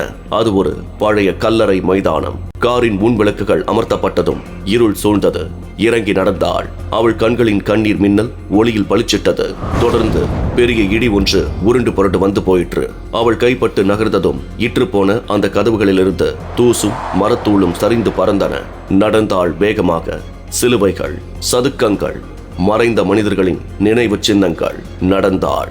அசையாத மரங்கள், இஷ்டம் போல பரவி மண்டி கிடக்கும் செடிகள், கொடிகள், பராமரிப்பு குறையை சுட்டிக்காட்டி அழும் தன்மைகள்.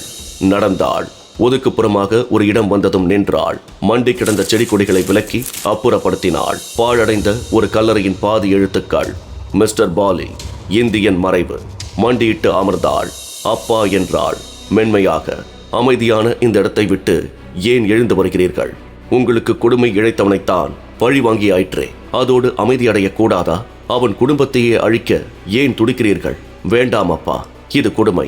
ஒரு பாவமும் அறியாத அவர்கள் ஏன் சாக வேண்டும்? பளிச் பளிச்சென்ற மின்னல்கள் தோன்றி மறைய பயங்கரமாக ஒரு இடி புரண்டு வந்து போயிற்று. நான் வாழ ஆசைப்படுகிறேன் அப்பா. இந்த உலகம் இனிமையானது. என் காதலர் அழகானவர். மற்றவர்கள் பார்த்து பொறாமைப்படும் அளவுக்கு அழகானவர். என் மீது நம்பிக்கை வைத்திருக்கிறார்.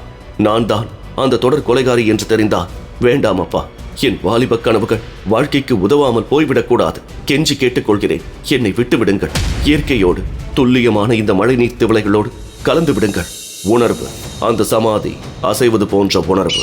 வேண்டாம் அப்பா, வேண்டாம், எழுந்து வராதீர்கள். அலறியவள் அமைதியானாள். யாரோ கைகளை பிடித்து பின்புறமாக முறுக்குவது போல நெளிந்தாள். துவண்டாள். சமாதியின் மீது கவிழ்ந்து விழுந்தாள். மரப்பொந்துகளில் ஒளிந்திருந்த கோட்டான் ஒன்று பயங்கரமாக அலறியது. அதனால் தூக்கம் கலைந்த பறவைகள் இறைந்தபடியே பறந்தன, அமைதியின்றி அல்லாடின.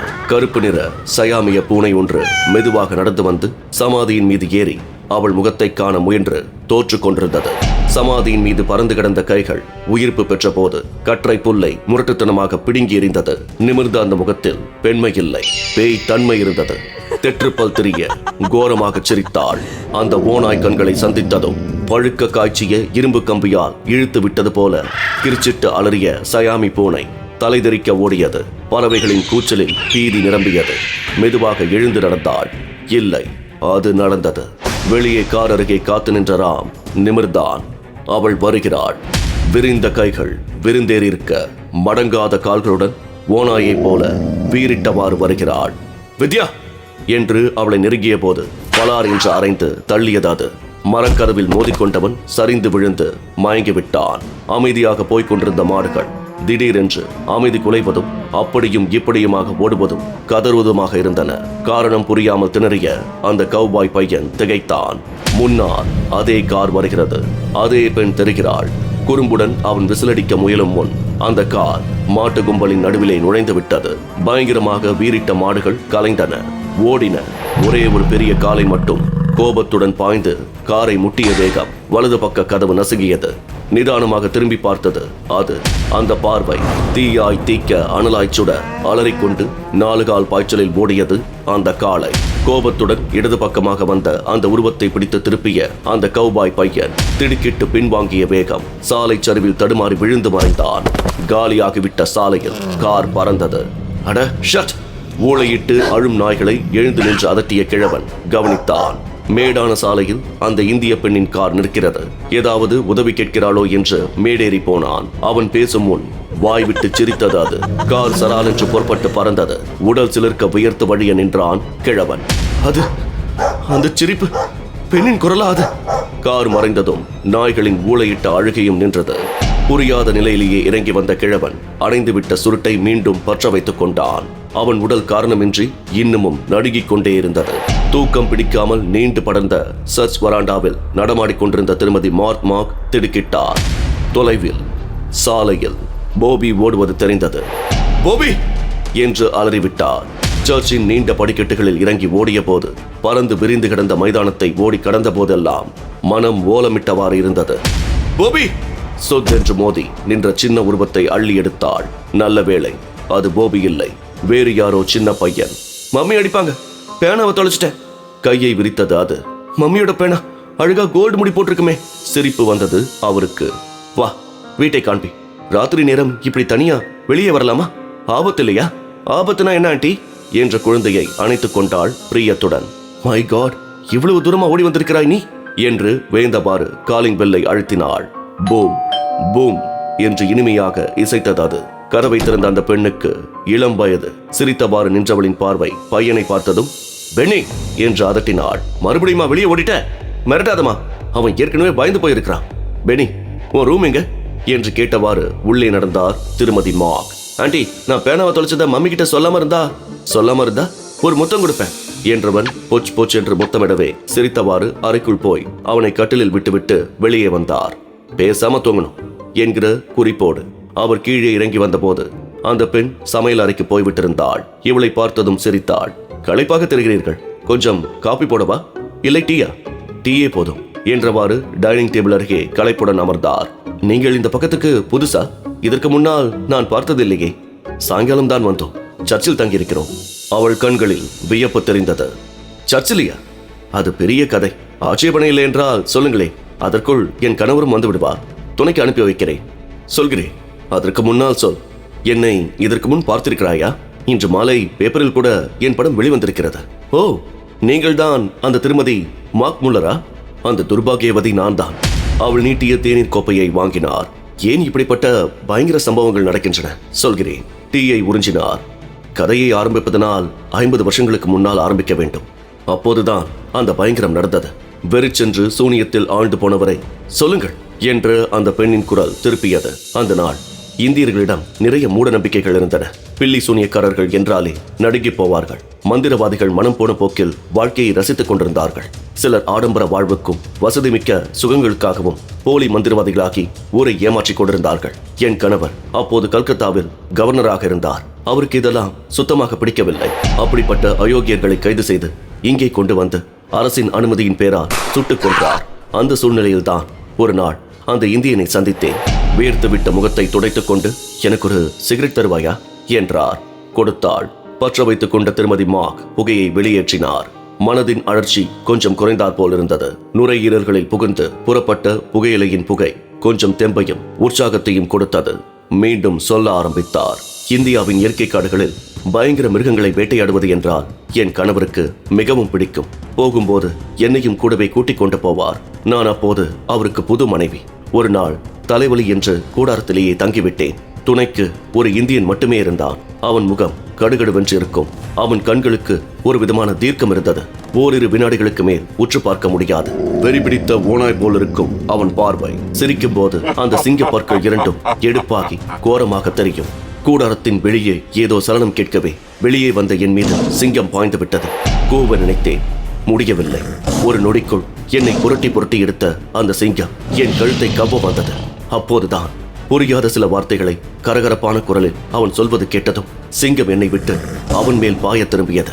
இப்போது நினைத்தாலும் உடம்பெல்லாம் சிலிர்க்கிறது. சிலிர்த்து நின்ற அந்த சிங்கத்தை பார்த்து கைகளை நீட்டி முணுமுணுத்தவாறு உற்று பார்த்தான்.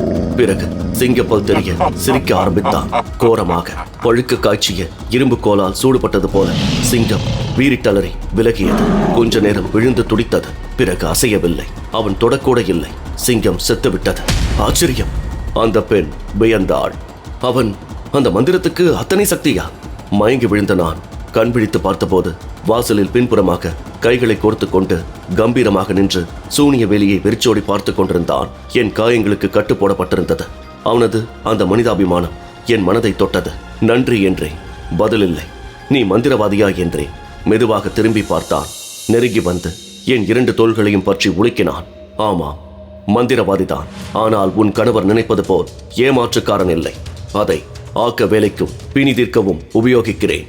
அதனால்தான் இன்றும் ஏழையாகவே இருக்கிறேன். புரிகிறதா என்றவன் சிறு பெண்ணை இழுத்து வந்து காட்டினான். பலகீனமாக இருந்தாள். இருதய நோயாளியாக தெரிந்தாள். எனக்கு இருக்கிற செல்வம் எல்லாம் இதோ இந்த மகள்தான். இனிமேலாவது இந்த மாதிரி அதிகார கொலைகளை செய்யாமல் இருக்கும்படி உன் வீட்டுக்காரரிடம் சொல்கிறாயா என்று அதட்டினான். நான் சரி என்றதும் விட்டுவிட்டான். அதை என் கணவரிடம் நான் சொல்லவில்லை. சொன்னால் எங்கே அவனையும் அழித்து விடுவாரோ என்று பேசாமல் இருந்து விட்டேன். அப்படி சொல்லாமல் விட்டது எவ்வளவு பெரிய தவறு என்று பிறகுதான் தெரிந்தது. வேறு ஒரு சூழ்நிலையில் அவனை அடையாளம் கண்டுகொண்ட என் கணவர் அவனை லண்டனுக்கு கொண்டு வந்து சுட்டுக் கொன்று விட்டார். Jesus Christ! அப்புறம் கடைசி நேரத்தில் தான் எனக்கு எல்லாமே தெரிந்தது. ஆனால் நான் வாயை திறக்கும் முன் எல்லாமே முடிந்து விட்டது. அநியாயமாக என்னை கொல்கிறாய் நீ! இந்த அதிர்ச்சியில் என் ஒரே மகளும் மாரடைப்பில் செத்து விட்டார். என் பரம்பரையை அழித்து விட்ட உன்னை நான் சும்மா விட மாட்டேன். என்னோட என் பரம்பரைக்கு நீ முற்றுப்புள்ளி வைத்தது போல உன் பரம்பரையும் அழிப்பேன். இறந்தாலும் எழுந்து வருவேன். உன் குடும்பத்தையே நிர்மூலமாக்கி அழிப்பேன் என்று அவன் கத்தியது.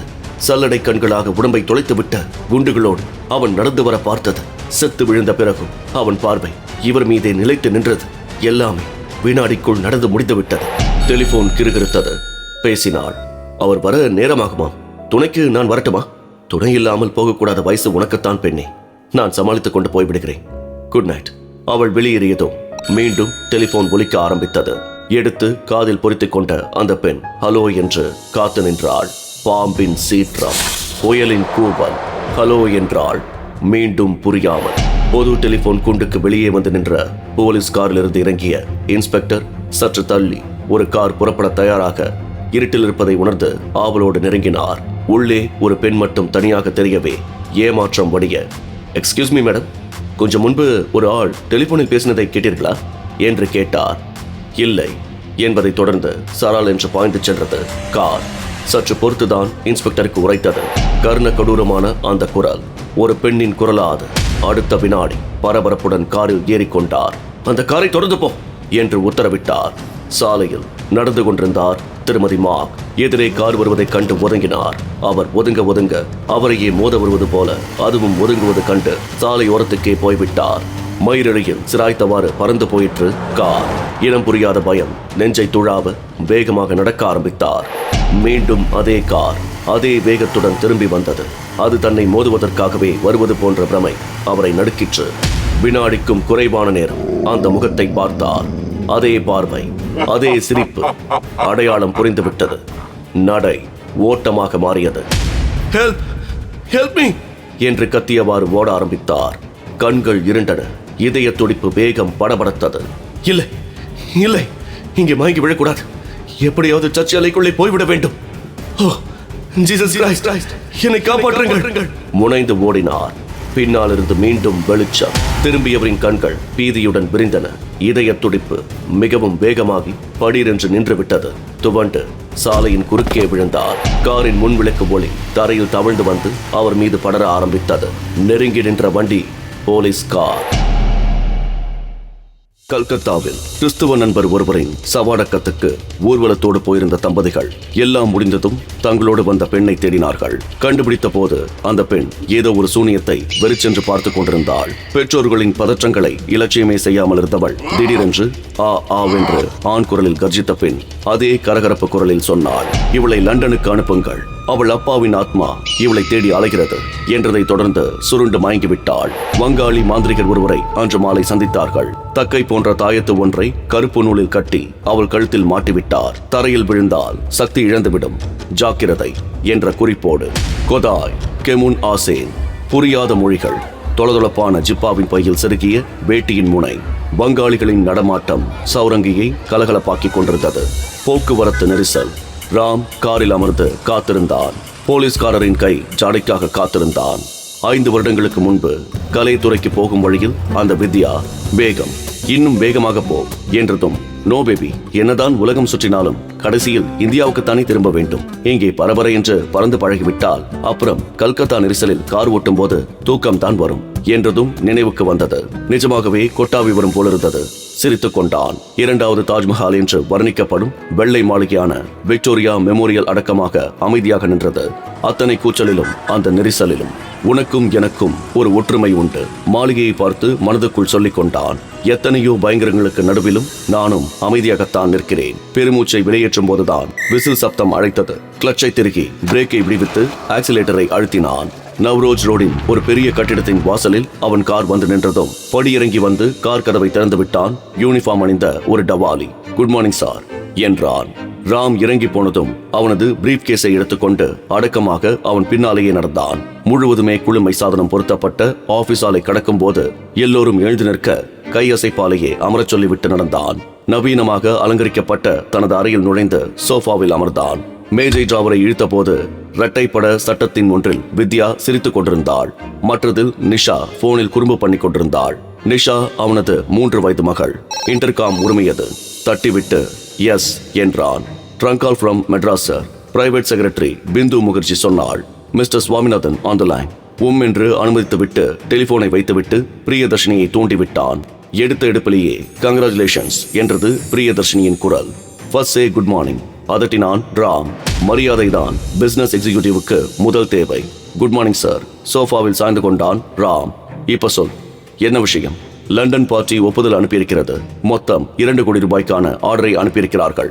London party? You mean Jackson and Co? தொடர்பு கொள்ளும்படியாக நான் சொல்லவில்லையே. நீங்கள் அப்போது ஊரில் இல்லை, வியன்னா போயிருந்தீர்கள். பெரியவர் தான் கடிதத்தில் கையெழுத்து போட்டார் சார்.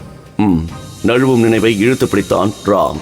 சரி சரி, ஆர்டரை என் பார்வைக்கு அனுப்பிவை. அவ்வளவுதானே சார்? இது விஷயமாக ஒப்பந்தத்தில் கையெழுத்து போட நாளைக்கு நீங்கள் லண்டன் போக வேண்டியிருக்கிறது. ஓகே என்று போனை எடுத்து வைத்துவிட்டு இன்டர்காம் கருவியை அழுத்தினான். மிஸ் பிந்து. எஸ் சார் என்றாள். மிஸ் பிந்து, நாளைக்கு லண்டன் போகிறேன். ஸ்டாஸில் சொல்லி டிக்கெட் ஏற்பாடு செய். அப்படியே தடுப்பூசிக்கும் ஏற்பாடு செய்துவிடு. வழக்கம் போல 2 டிக்கெட் தானே சார்? நோனோ. காரணமின்றி பதறினான். இந்த தடவை நான் மட்டும்தான் போகிறேன். உங்க பயண வெற்றிக்கு என் வாழ்த்துக்கள் சார். தேங்க்ஸ் என்றவன் சொன்னான். Miss Bindu, I want to be alone for a couple of minutes. Don't allow anyone. Yes sir. நினைவுகள் அலைக்கழிந்தன. பின்னோக்கி நகர்ந்தன. லண்டனுக்கு போக வேண்டும். நான் லண்டனுக்கு போக வேண்டும். அந்த குரல் கரகரப்பான ஆண்மை பொருந்திய அந்த அச்சமூட்டும் குரல். சிகரெட் ஒன்றை எடுத்து பற்ற வைத்துக் கொண்டான். சோஃபாவில் சாய்ந்தான். புகை அவன் வாயிலிருந்து கிளம்பி மண்டலமாக படிந்து பரவி அவன் முகத்தை மறைத்தது. அன்று லானான் ஏர்போர்ட்டில் பரபரப்புடன் காத்திருந்தான். பருவநிலை காரணமாக பிளேன் வந்து இறங்குவதற்கு இரவு நெடுநேரமாகிவிட்டது. கூட நின்றிருந்த அவனது சித்தப்பாவுக்கு அவனது தவிப்பு வேடிக்கையாக இருந்தது. கஸ்டம்ஸ் அதிகாரிகளிடமிருந்து சிக்கி புறப்பட்டு வெளியே வந்தார் வித்யாவின் அப்பா வேலாயுதம். கையில் இருந்த அட்டை பெட்டியை திறந்து காட்டினார். தாயத்து, புதிய தாயத்து ஒன்று பளபளத்தது. எங்கே என் மகள் என்றார். இந்த நேரத்தில் அவள் இருக்கும் இடம் எனக்கு தெரியும், வாருங்கள் என்றவன் சித்தப்பாவிடம் அவர் பெட்டியை வாங்கும் பொறுப்பை விட்டுவிட்டு காரில் ஏறினான். நள்ளிரவு. ஊருக்கு வெளியே அதே இடுகாடு. அவன் உருவிலே அது நடந்து வந்தது. விரைத்த கைகள், மடங்காத கால்கள், ஊளையிட்ட குரல். பயங்கரமாக நடந்து வந்தவள் காரை ஏறி ஸ்டார்டரை முடுக்கும் போது பின் சீட்டிலிருந்து சரால் என்று நீண்டது ராமின் கை. அதில் உறுதியுடன் தொங்கிய தாயத்தை கண்டதும் மிரண்டாள். வீறிட்டு அலறினாள். அந்த ஆண் குரலின் அலறல் சுற்றுப்புறத்தில் பயங்கரமாக ஒலித்தது. அந்த தாயத்து நெஞ்சை தொட்டதும் வீறிட்டு அலறியவாறு மயங்கி ஸ்டீரிங் வீல் மீது சாய்ந்தாள். பின் கழுத்தில் முடிச்சுகளை போட்டுவிட்டு ராம் அவளை நகர்த்துவிட்டு காரை செலுத்த ஆரம்பித்தான். வேகமாக. தனியார் ஆஸ்பத்திரி ஒன்றின் கட்டிலில் சிலை போல படுத்திருந்தாள் வித்யா. 2 நாட்களாக நினைவு திரும்பாத நிலை. இருதயம் பலகீனமாயிருக்கிறது என்ற டாக்டர் எந்த ஒரு சிறு அதிர்ச்சியும் கூடாது என்று எச்சரித்தார். சொல்வதை கேள் ராம், வேலாயுதம் சொன்னார் பரிவுடன். சின்ன வயது முதலாகவே இவளுக்கு கிறிஸ்துவ இடுகாட்டை பார்த்தால் ஒரு விதமான வெறி பிடிக்கும். தன் அம்மாவின் தோள்களை ரத்தம் வரும் அளவுக்கு கீறி கூச்சலிட்டு கலாட்டா செய்வாள். அதனால் அவளை அந்த இடுகாடுகள் பக்கமே கொண்டு போகாமல் வளர்த்து வந்தோம். ஸ்கூலில் திடீர் என்று வெறி பிடித்து பேசுவாளாம். டீச்சர்கள் பயந்து போய் என்னிடம் சொல்லியிருக்கிறார்கள். ஒரு தடவை என் அப்பா லண்டனில் இருக்கிறார், என்னை கூப்பிடுகிறார், ஒரு குடும்பத்தை அழிக்க என்னை அழைக்கிறார் என்றெல்லாம் கத்தினாளாம். ஒரு தடவை கிறிஸ்துவ நண்பரின் சவ ஊர்வலத்தோடு கவனமில்லாமல் அவளையும் அழைத்துக் கொண்டு போனபோதுதான் எங்கள் அலட்சியத்தில் இருந்த ஆபத்து எங்களுக்கு புரிந்தது. ஒரு வங்காள மாந்திரிகரிடம் போய் தாயத்து ஒன்றை வாங்கி கட்டிவிட்டோம். அப்போது அவர் தரையில் விழக்கூடாது, பட்டால் தன் வீரியத்தையும் சக்தியையும் தாயத்து இழந்துவிடும் என்று எச்சரித்தார். அதனால்தான் உலகம் சுற்ற நீங்கள் புறப்பட்ட போது எங்கே வேண்டுமானாலும் போ, லண்டனுக்கு மட்டும் போகாதே என்று எச்சரித்து அனுப்பினோம். கொஞ்ச நேரம் மௌனமாக இருந்த வேலாயுதம் சொன்னார். ராம், இத்தனை பயங்கரங்களும் நடந்துவிட்ட இந்த நிலையில் நீ அவளை மணந்து மன நிம்மதி இல்லாமல் தடுமாற வேண்டாம். வேறு நல்ல பெண்ணாக தேர்ந்தெடுத்து என்று அவன் நிறுத்திய போது ராம் அவரை உற்று பார்த்த போதுதான் சினங்களுடன் கண் விழித்தாள் வித்யா. என்ன இது ஆஸ்பத்திரி? எனக்கு என்ன ஆயிற்று? ஹே ராம், அந்த பிரெஞ்சு போலீஸ்காரன் தொந்தியில் கிச்சு மூட்டி விட்டாயா என்றாள் கலகலப்புடன். டாடி, நீங்க போனீங்க டாடி? காலையில தாமா, உனக்கு கொஞ்சம் உடம்பு சரியில்லை என்று ராம் போனில் சொன்னார். உடனே ஓடி வந்தேன். Now you are perfectly all right, my dear. மத்தியான பிளேனுக்கே ஊர் திரும்பலாமா? என்ன அவசரம் டாடி, நான் இன்னும் லண்டனை சுற்றி கூட பார்க்கல என்றவள் ராம் மார்பில் முகம் புதைத்தாள். நீ சொல்லு ராம். சொல்ல ராம். சொல்கிறேன் அங்கிள், எனக்கும் சேர்த்து 3ஆக டிக்கெட் எடுங்கள். ஓ நோ, அவன் மார்பில் செல்லமாக குத்தினாள். இதையா சொல்ல சொன்ன? நோ டியர், இந்த ஊர் கிளைமேட் உனக்கு கொஞ்சம் கூட ஒத்துக்கொள்ளவில்லையா? டாக்டர் சொன்னார். நிமிர்ந்தாள். என்னை ஊரை விட்டு ஓடச் சொன்னாராக்கும்.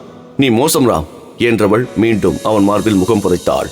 ராம், நான் சொன்னது ஞாபகம் இருக்கட்டும் என்று வேலாயுதம் கூற அவளது கூந்தலை விலக்கி தாயத்து கட்டிய கருப்பு கயிற்றை காட்டினான் ராம் தீர்மானமாக.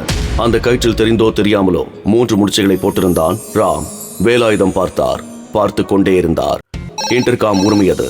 கவனம் கலைவே நிமிர்ந்து கருகி சிரித்து போன சிகரெட்டை ஆஸ்ட்ரையில் நசுக்கி பித்தானை அழுத்தினான் ராம். எக்ஸ்கியூஸ் மீ சார், பெரியவர் லைனில் இருக்கிறார் என்றாள் பிந்து. லைன் தரட்டுமா? கொடு என்றவன் குரல் வந்ததும் ஹலோ அங்கிள் என்றான். நாளைக்கு லண்டன் போகிறாயா? காரணம் உங்களுக்கு தெரிந்தது தானே.